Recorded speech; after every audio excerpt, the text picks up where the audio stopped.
Welcome to Scoop World Order. We are rolling. It is Tuesday. We have a ton of things breaking. Crazy day in sports overall. Obviously, the huge golf merger. Big expansion news with Colorado. Looking like they're heading back to the Big 12 from the Pac-12, along with Arizona.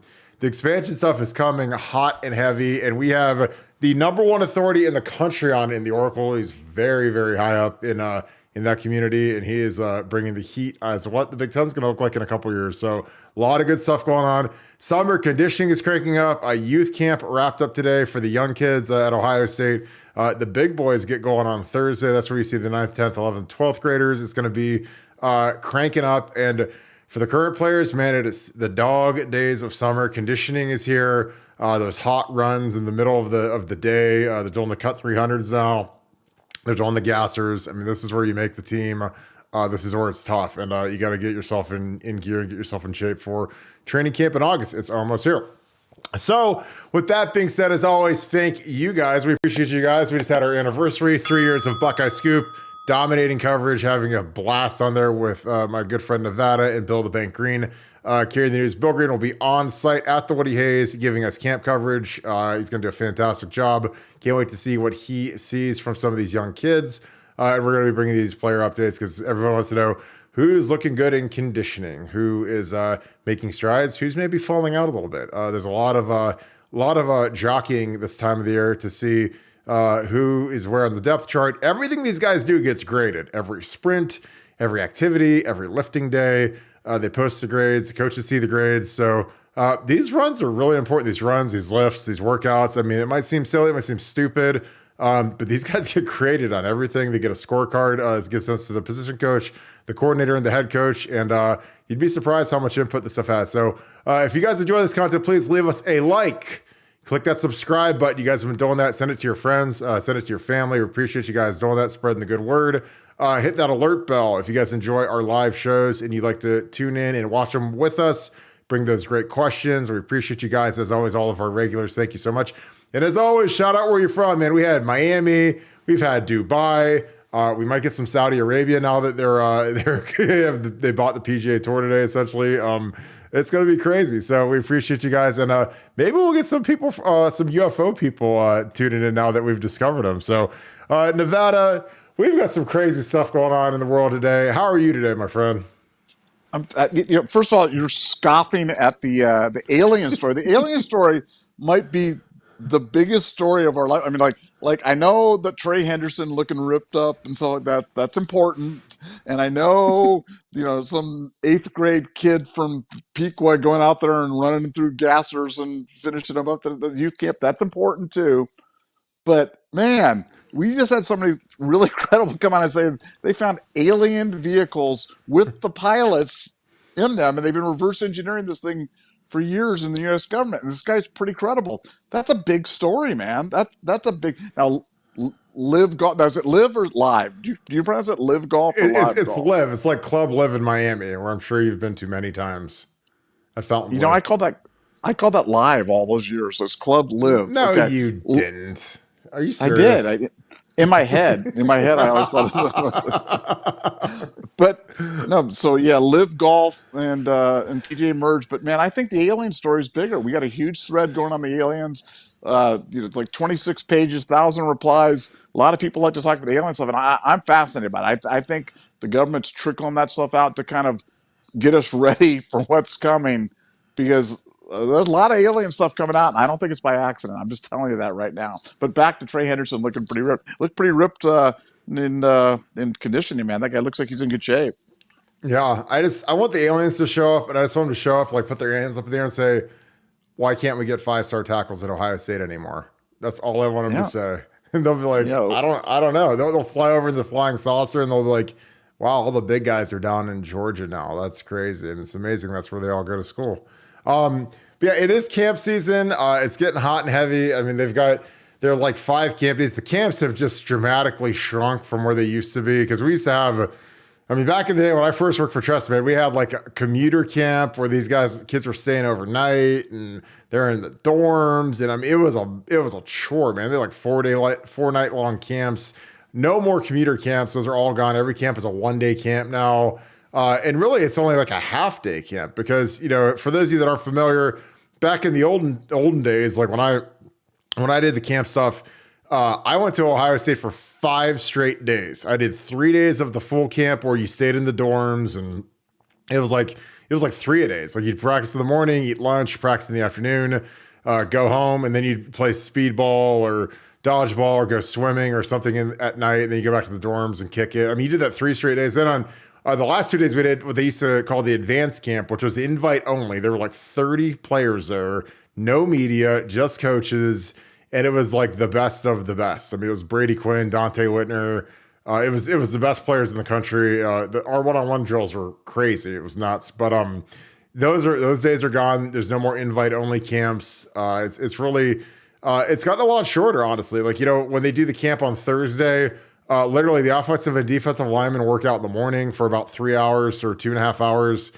They do position work, then they do one-on-ones, and then they're done. They do some drill work, some agility work. They get their 40s and all that. But at lunchtime, the big guys are done, and then the skill guys, basically everybody that's not an offensive and defensive lineman, they all show up and they do their part of the day. But yeah, it used to be, even when Urban was there, it'd be the O-line would go in the morning, eat lunch, then come back in the afternoon, do another session of the same drills.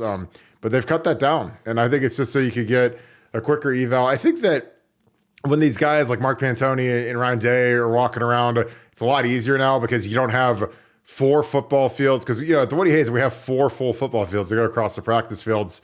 And, back in the day, we would literally have guys on all 4 fields, different position groups. So if you're Ryan Day, or in my case back then it was Urban Meyer, you're trying to see everybody and watch everything and watch all the competitive things, and you're missing stuff because you can't be in 4 places at once to watch the quarterbacks, watch the O-line. So they've kind of boiled it down so you can get better evaluations. So, when the good offensive line group goes, you're going to have Ryan Day watching there. You're going to have Pantoni watching there. You're going to have, obviously Justin Fry. You're going to have all the guys that are the big time evaluators.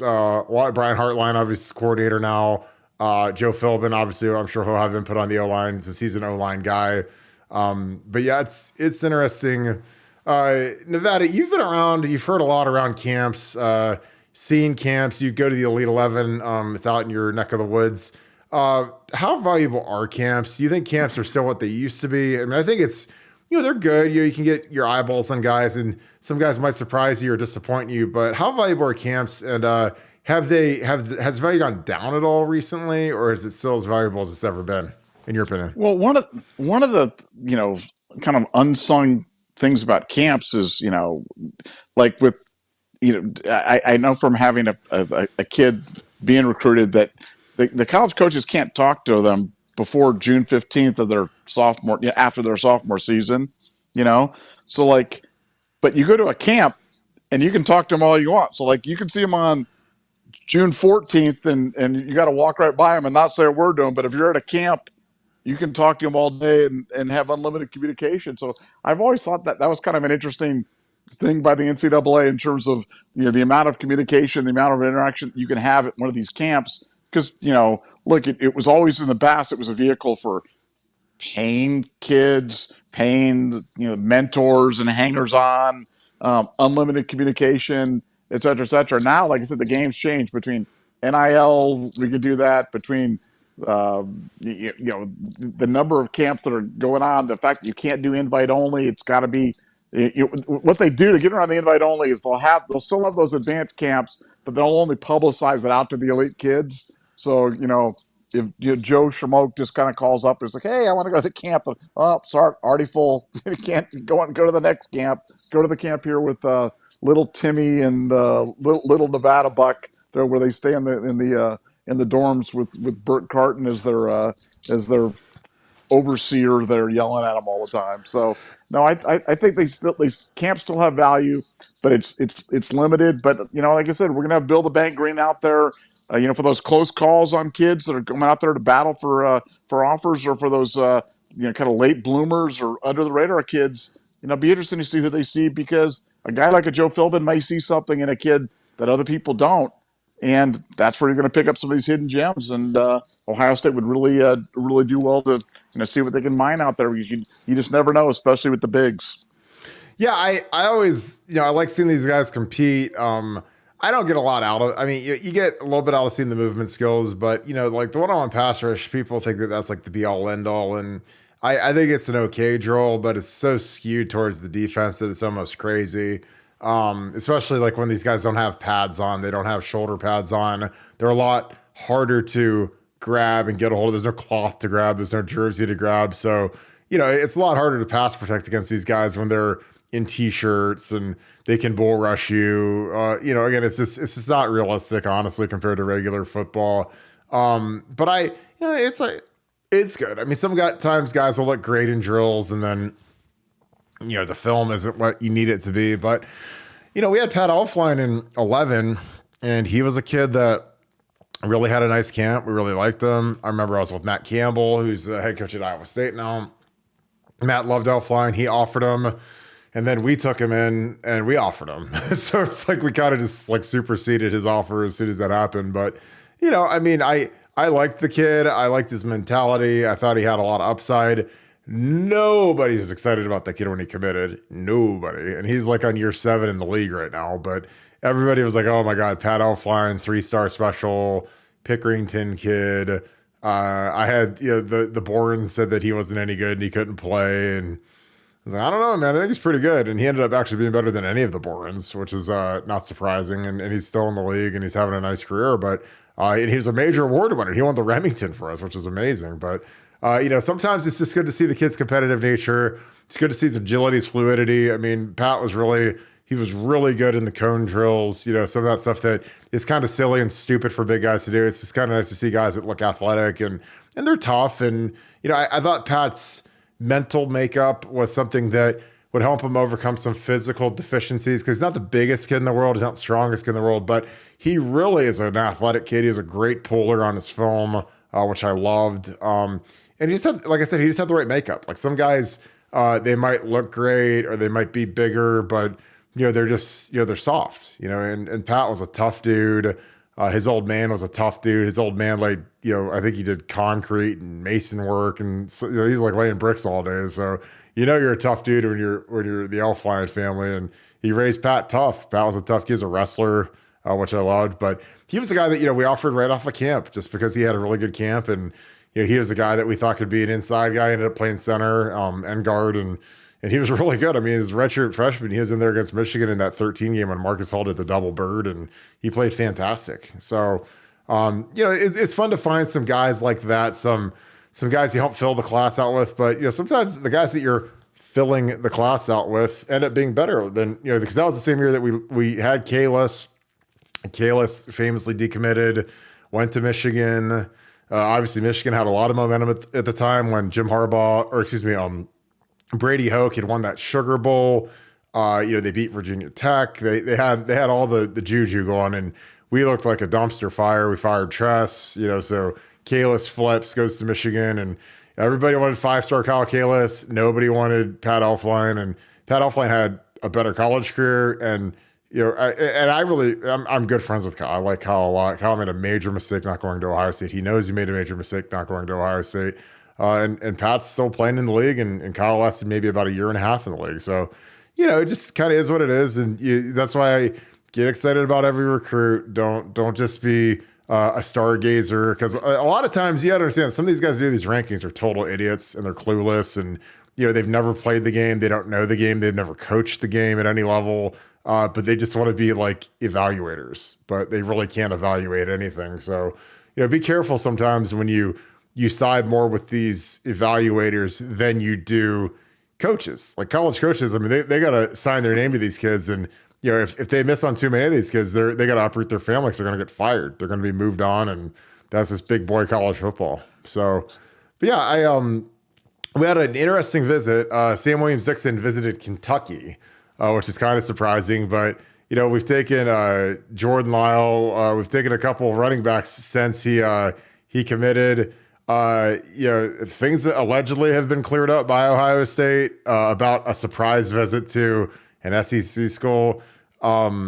Nevada, is there something to some smoke around that, you think? I mean, everything's acting like everything's hunky-dory, but if a kid takes a surprise visit and doesn't inform the Ohio State coaching staff, I think that's a terrible, terrible look. It's a terrible move. I don't know what the kid's thinking, but what are your thoughts on that? Well, look, the kid's he's a virtuoso piano player, and he understands that the music program at Kentucky is top notch, and he wanted to go there and check it out. So I don't, he's following in the famed Antonio Hall's footsteps there, and I don't think there's anything wrong with that. And we're just gonna have to respect him for doing it. But no, all kidding aside, I, I think these things have a way of working themselves out. Ohio State's saying it's cool. Ohio State's saying that he's still part of the class. He's still in the class, but I think that was kind of one of those. He wanted to tell them that he's got options, and I think they told him back that they got options too. And I think there's kind of a mutual detente, but that's going to be a situation I'm going to be keeping a careful eye on throughout the year, because generally when somebody threatens the relationship like that, I'm not sure what the outcome's going to be. But for right now, he's part of the class. I'm going to just assume he's going to be part of the class, and hopefully it all works out. I like the kid a lot and think he could be a really good college player. But we're going to keep a close eye on that one, and we'll be reporting back. Yeah, it doesn't look good. You do that kind of thing. I remember with Urban, and again, it's a massive sliding scale. If JJ Smith can go visit every school in America, and JJ can go to Georgia 50 times, and Ohio State's really got their hands tied because JJ's that good. Sam Williams-Dixon is not that kind of guy. He doesn't have that kind of yank that JJ has or some of these other dudes do. So, some of these kids, I mean, I get one to be double, triple check, but man, when you're committed to Ohio State, visiting Kentucky is just like, I don't know. It's like if you're committed to go to Vegas and instead you go to Pismo Beach or something. It's just not really the same. It's kind of Asheville, North Carolina. It's like Asheville, North Carolina for the bachelor party. Shout out to my buddy actually is. So any of you guys that know Asheville, let me know, because my buddy is planning his bachelor party for Asheville, North Carolina. I didn't even know where that was. I'm like, we can't do Vegas or Miami like regular people, but it's fine. Isaac Souls Jr. will be at Ohio State per a really good source. Isaac Souls, Browns legend. Isaac Souls is in here. Appreciate you, my man. Paul, what's up, brother? Appreciate you. Hope you're feeling good. Brass Tacks, my dude, is in the house. Eastmore, Deontay Johnson, Justin Valentine School. But yeah, I think conditioning is rolling now. We had a great nugget on some of the guys that have been standing out in conditioning. I think that this is a time, man, where guys gotta lock in and they gotta eat right. They gotta go to bed early. I mean, these runs are draining. These lifts are draining. You gotta take care of yourself, and it's the survival of the fittest. And there's some attrition sometimes, man. Guys get hurt in these runs. Sometimes they pull hamstrings. They get hurt in the weight room. You just gotta keep rolling. I mean, you gotta keep it going. Some of these guys look great, man. Trey Henderson, Nevada's boy, completely jacked, completely ripped. Again, I think he looks like Saquon. People think I'm crazy, but I mean, 2 years ago, this kid was the bee's knees. Last year, plantar fasciitis, kind of a lost year. Nevada, what do you project from Trey this year? I mean, obviously he wants to go pro, wants to have that big year. He's got to have a big year where he stays healthy, because he can't be, the porcelain doll. He can't be one of these running backs that turns into, my ouchie or, my boo-boo. I can't play my junior year so I can go pro. What do you project numbers-wise for Trey? Is he going to bounce back and have that All-American year that we projected him to have last year? Yeah, he's going to be a monster. I mean, Trey is such a great kid and such a competitor. And it's such an enigma, because, Trey, if you think the fan base, when they think of Trey, you'll hear him talk about stuff that he's soft or doesn't. And it's like no one on the roster, not even including Mayan, finishes runs as violently as Trey Henderson. Trey to a fault. Trey tries to run through guys every single time that he's got the ball. And he's a tightly wound athlete. He had a terrible case of plantar last year, the ruptured ligament, the whole 9 yards. And it just really made him, force some things and really made him one-dimensional. But, I mean, he's going to be great this year. Now, obviously, the one wild card always with every player on the roster, and it goes without saying, is injury and further injury. But assuming he stays healthy, he is Saquon Barkley. I mean, look, Saquon Barkley went to the league and was great, and then he got injured and he wasn't so great, and then he's back and now he's great again. So, look, it happens to the best of. It happens to all the running backs. but Trey's a terrific home run hitter and a guy that's got a skill set that's different than anybody else on the team. I wish they'd swing him out the ball more. They're threatening to do that this year. They've practiced it more. If they do that, watch out because he's dangerous. He's a threat to take it to the house every time he gets it. But I think he's going to have a big year at Ohio State. But it's going to be hard for anybody to put up just really gaudy numbers because they share the ball so much. And Alford loves those rotations.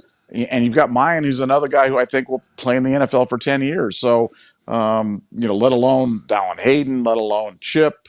You start moving your way down the list, and it's just tough to get everybody to the football. But I think he's going to have a great year, and he's certainly in a great frame of mind, and certainly in tremendous shape. Yeah, I think that the biggest thing that'll dampen his numbers is, dude, you've got Mayan, you've got Dallin, you've got Chip. You've got some legit running backs that would start at pretty much 95% of the schools. Like Mayan would start pretty much anywhere. Obviously, Trey would start at any school in the country, and then you've got Dallin, who was fantastic last year. Chip started the Michigan game. And again, like if there's one major criticism of Tony Alford, his rotations have been insane sometimes in terms of who he's played, who he started, who he's given touches to. Again, Master Teague over Trey Sermon was a head scratcher. Master Teague over Trey Henderson the next year was a head scratcher. But yeah, it's going to be interesting to see how he manages a superstar running back, a good running back in Mayan Williams, and then some guys that are maybe a step below Mayan in Dallin and Chip. Again, I don't know why Dallin didn't play more in the Michigan game when he carried the mail and he really saved our bacon against Maryland. So I don't understand the rotation sometimes. I think it's foolish, but it is what it is. Another group that's got some decent guys. We got our boy Cade Stover. Cade is obviously, he was a huge ad. He's got a kind of gone pro. Probably been a 5th or 6th round pick if he'd have gone pro this year. Another year in that room. You got Jelani Thurman. You got G. Scott. You got Bennett Christian. You got some guys that are, they better get rolling a little bit. Patrick Gird's a walk-on. He's a lot like Mitch Rossi. But what do you expect from Cade this year? I think Cade could be the guy, man. I think he's, he really developed, came on last year, caught a ton of balls. He was dinged up, banged up last year by the end, and he had the dropsies. I think part of it was due to injury, but part of it, he's got to catch those. Even if your arm's ripped off, you still got to be able to bring those things in. But what do you project from Cade this year, Nevada? Well, you forgot the guy that took the most snaps in the Georgia game is Joe Royer. It was like he's pretty good tight end as well. So, no, I think we've got some really good tight end. Cade's just so important to the team. I think Cade's importance to the team it goes way beyond his physicality, way beyond his receptions, way beyond his point of attack blocking. It's just he's a war daddy, and I don't say that about a lot of guys. I think a lot of guys are kind of fake guys. It's kind of like being in hockey, the phony tough guys, the guys that go out there and they start the fight, but then they don't really throw any punches. They just kind of grab, or the guys that kind of hit the glass really hard or do whatever it is. There's nothing fake about Cade. Cade is absolutely legit, country strong, and really tough and really mean. And I think people forget. I think they remember the last half of the season where, like you said, where he had that bad elbow and the bad shoulder, was binged up and dropped some passes, and forget the first half of the season where he was playing like an All-American tight end. And I think we're going to see more and more of that. I know that's kind of a siren song every year. We talk about how Ohio State's going to rediscover the tight end, but they threw to the tight end quite a bit, especially around the goal line first half of the season last year, and I expect to see more of that. And I think Cade's going to be the beneficiary. Yeah, and people they remember he couldn't finish the Georgia game. You had that bad lower back deal, and had to leave that game. So I think that there's enough juice and momentum and motivation for Cade to finish the season stronger. Because like at the six week mark, people thought he was going to be treating the growth first team All-American tight end, which we haven't had one of those in a long time. I'd imagine since Ricky Dudley. We don't have many guys that are first team All-Americans at that position because we don't use that position. Plus, now that we've got 2-3 superstar wide receivers, it's really tough to keep those guys, to feed those guys. Well, the official visits wrapped up this weekend. We had a lot of guys in town. An intriguing guy was Daniel Cruz, a guy who, Texas kid, obviously at Richland. He's a kid that we're gonna break his film down. Big guy. Again, not a lot of steam towards Ohio State, but we got him on campus, which is always a good start. And I just think that if I'm a kid that really wants to play, man, that depth chart is pretty appetizing. There's a lot of guys that you could compete against and potentially beat out. This is a kid that would be a great get for us. There's another interior guy, which kind of worries me because there's not a lot of tackles in the class, but we need to get that big, tall tackle as he gets on a kid. So we got some coming in the next few weeks as they start hosting some more kids. Gonna get into his film real quick. But yeah, Nevada, how would you grade our O-line recruiting so far? Well, look, I've always said I would go to war with Ohio kids. I've said that our last national championship teams have all been dominated almost exclusively by Ohio offensive linemen. I always think the highest of Ohio offensive linemen. So it would be hypocritical of me to criticize our offensive line recruiting when we're doing a really good job of getting the best kids in Ohio. Now, are we getting the best kids nationally? Don't know. Do I care? Not sure I care. Because again, refer to point one, I love Ohio linemen. So you're asking me, and I'm probably going to be a higher grade on the offensive line than anybody because, I'm not a big star gazer when it comes to the offensive line. And if there's any state in the United States that I want to get offensive linemen from, it's Ohio. And we're getting all the best ones from Ohio, at least the best, in our opinion, what the best ones are. And so, to me, that's B plus, A minus at a minimum type of recruiting. Yeah, and I think we got some guys that have some major upside. I mean, the Armstrongs, obviously, the one guy was out at Muirfield, and Deontay looked really lean. I mean, he looked like 270, but just ripped. And those are lean kids. They're good-looking kids. We got some, Mark Dave's still working his way into shape. But, like I said, I think it's early. I think that with, us already having four, we get a fifth one, we get a big tackle, or we get a portal guy. It ends up being a really good class. And the thing is we've got a lot of guys that are back in 24. Simmons is back. We're likely going to have our center back. I mean, we're going to lose Matt Jones. Likely we'll lose Donnie. If he has a big year, he'll probably go pro. But otherwise, man, you've got a nice nucleus of guys, George Fitzpatrick, Luke Montgomery. Like I said, I think Luke Montgomery and George Fitzpatrick are the two most athletic tackles we have. I think they're the two best pass blockers. I would really consider putting those two guys in at left and right tackle and just let them roll. Maybe not with the ones, not initially, but like I start training camp. That's my second team set of tackles. Is I'd put George at left, I'd put Luke at right, and just let them go and just see how they do. And just and again, because like I think pass protection is kind of everything with what we do with what Ryan does, and I hate that because I think that when it gets cold, a little chilly out, you better be able to run the ball. You better be able to stop the run. But, we are the fun and gun now. And and that's great. And we put up really dazzling, pretty numbers. But man, it's hard when you become a straight finesse team because when you play a physical team, it's really hard to stop them.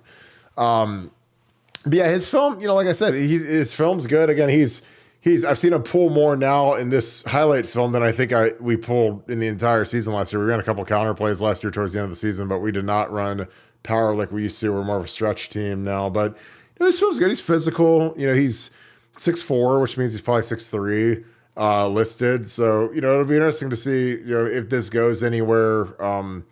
Like I said, he's finishing guys, he's dumping guys. He plays pretty nasty, which is great. Sometimes you get some of these kids and they're scared to finish guys, put guys into the dirt, and this kid definitely isn't that as you watch his tape. We got some questions. I saw some really good ones, and my man Brass Tax had a good one. Where'd you go, my man? He asked about vision. Nevada, I'm gonna ask you first. How important is vision for a running back? And is vision as important or more important than straight ahead speed? I'll let you take that. Well, I mean, I think the answer is yes, and no. I mean, vision is certainly it's a necessary but not sufficient attribute to have in order to be a great running back.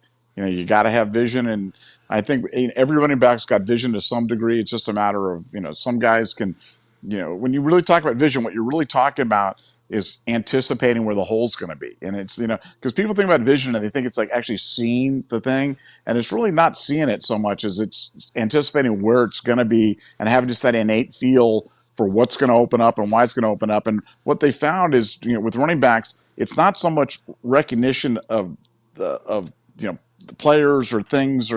It's recognition of patterns. And so guys that are just basically good pattern seekers, guys that can do the Rubik's Cube, guys that can see patterns kind of opening up for them, they'll know just intuitively where the holes are going to be. And like I said, you got to have every attribute to be the great running back. But for me, vision ranks right up there with athleticism and speed. I mean, obviously the exception would be, Brandon Sane was a great straight line. He's the answer to every question when we talk about great straight line speed and not much vision or not much wiggle or not much, lateral movement.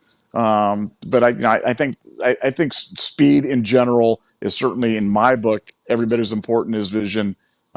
Maybe not more so, but I think you got to have both in equal measures.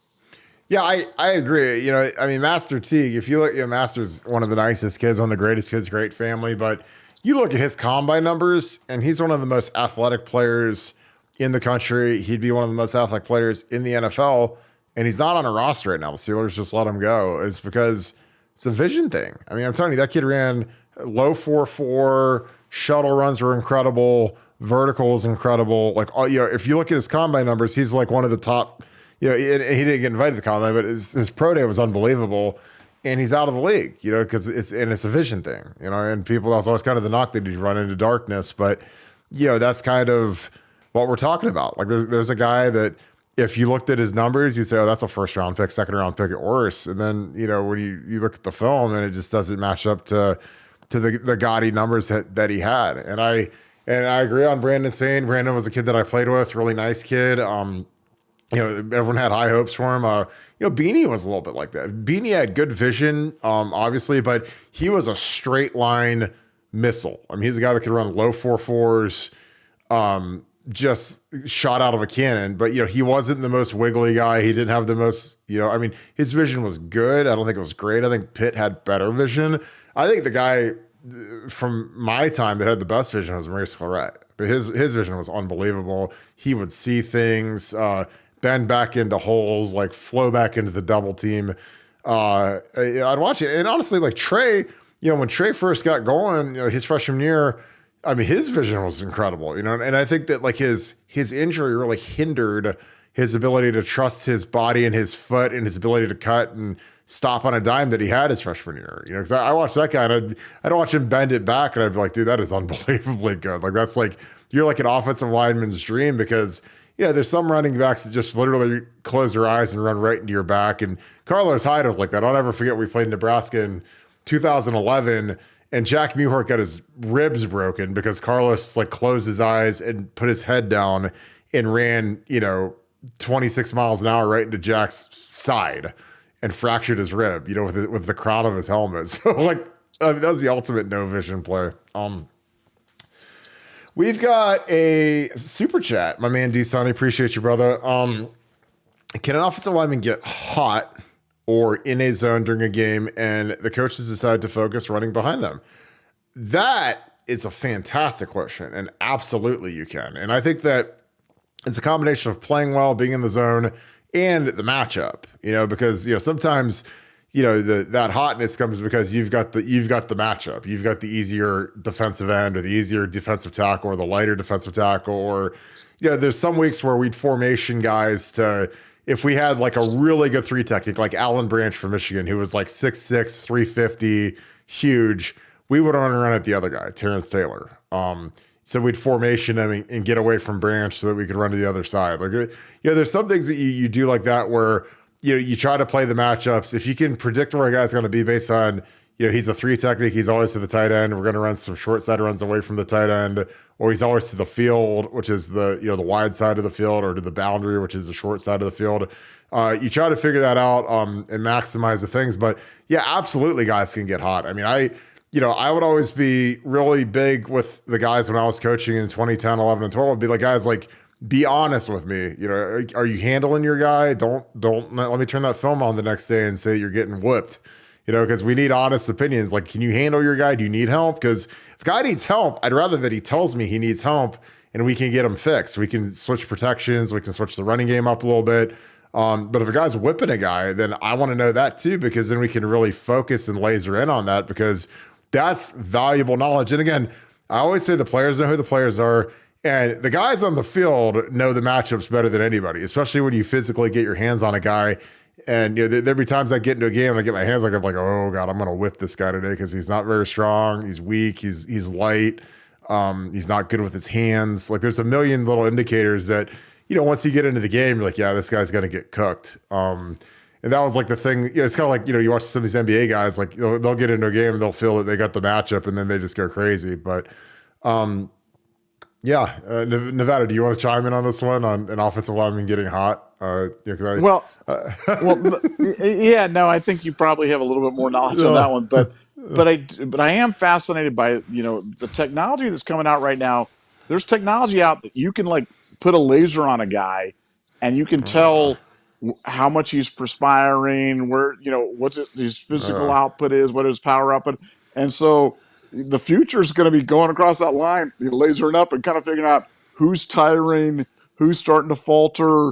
So you're talking about who we running behind. Well, it's going to be technology driven as much it is who's hot and who's handling their guy and stuff like that. And I find that part of it fascinating because between AI and remote monitoring and things like that, I think football is going to be a very different looking game over the next 10, 15, 20 years.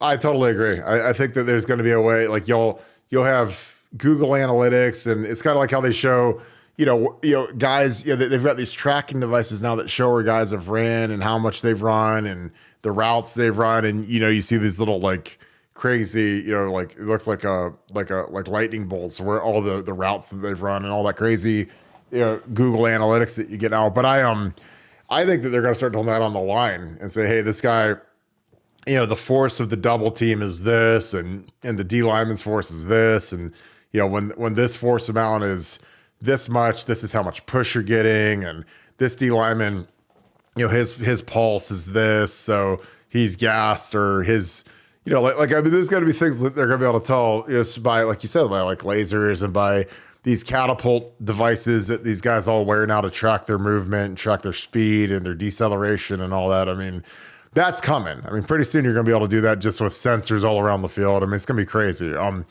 David, this is a great question. Thoughts on carry distribution amongst the running backs? So we'll just do percentages. We'll try to keep it round. So if out of 100% of the carries, Nevada, with our running back room, give me what you project the distribution to be by Tony Alford. Obviously projecting that the guys all stay healthy throughout the season. Well, what I think it'll be, or what I think it should be? No, what you think it will be. And then after that, you can say what it should be.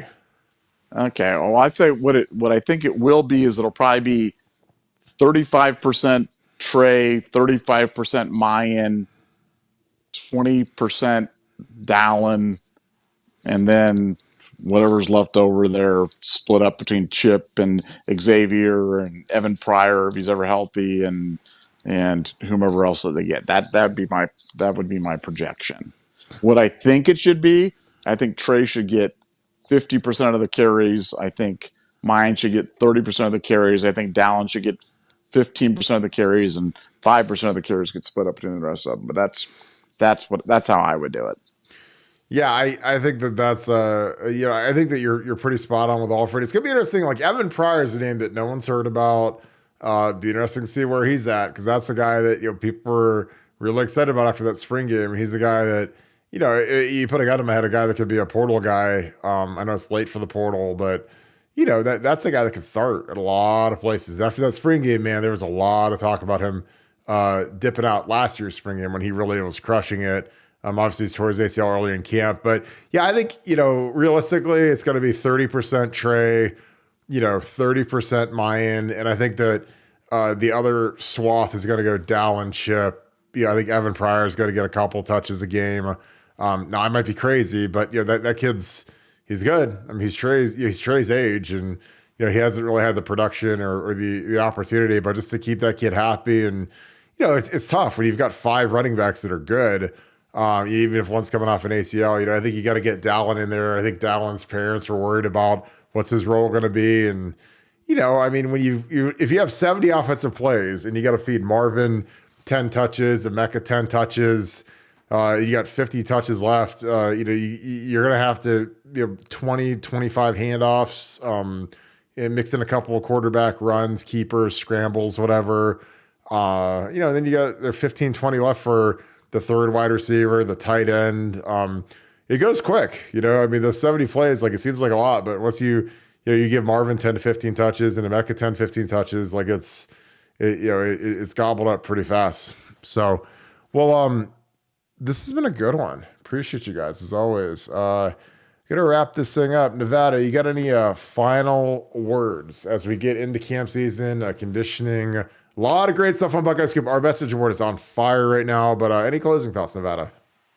Man, just take me to your leader. The alien stuff. I know that's not OSU, but I'm telling you that I'm riveted. I'm riveted on that. And there's supposed to be a big press conference, I think tomorrow or the next day, like a big press conference on alien stuff. And I know I'm going to be tuned in, and I know we'll be discussing it in depth on BuckeyeScoop.com. So stay tuned.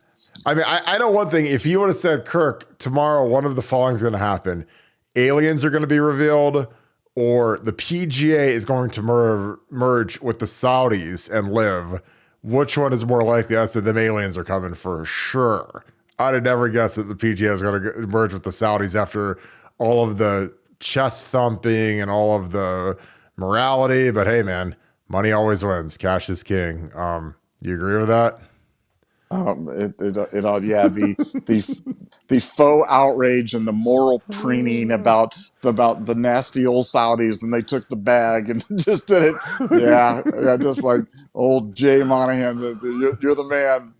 You're the biggest hypocrite in sports, there, my man. Oh, what an absolute scumbag. All right, well, we're going to wrap this thing. We appreciate you guys as always. Thank you so much for tuning in. Appreciate you guys. Appreciate you, Paul. The regulars, thank you. Brass Axe, the squad is on here. Thank you guys. Appreciate you guys. We need you guys to keep cranking these numbers. We appreciate everything you guys do. If you enjoy this content, please leave us a like. Click that subscribe button. Get that little alert bell going if you like watching these things live. Again, we appreciate you guys. You guys really help us. It's always fun doing this with you guys. And again, if you guys love this show, BuckeyeScoop.com is the place for you. It is a great Father's Day gift. I'm telling you, if you're a father and your wife is, or your whatever, want you to have something great, BuckeyeScoop.com annual membership is for you. You want to get your dad something great, BuckeyeScoop.com. The best content, best camaraderie, the best board. It is just a blast on there every day. I spend a ton of time on there. So we appreciate you guys as always. Hope you guys have a great rest of your day. Thank you so much, Buckeye Nation, and thank you, Scoop family. I am going to get on the message boards of BuckeyeScoop.com because they are on fire right now. I can't wait to dive on. So thank you guys. You guys have a great rest of your day. Go Bucks.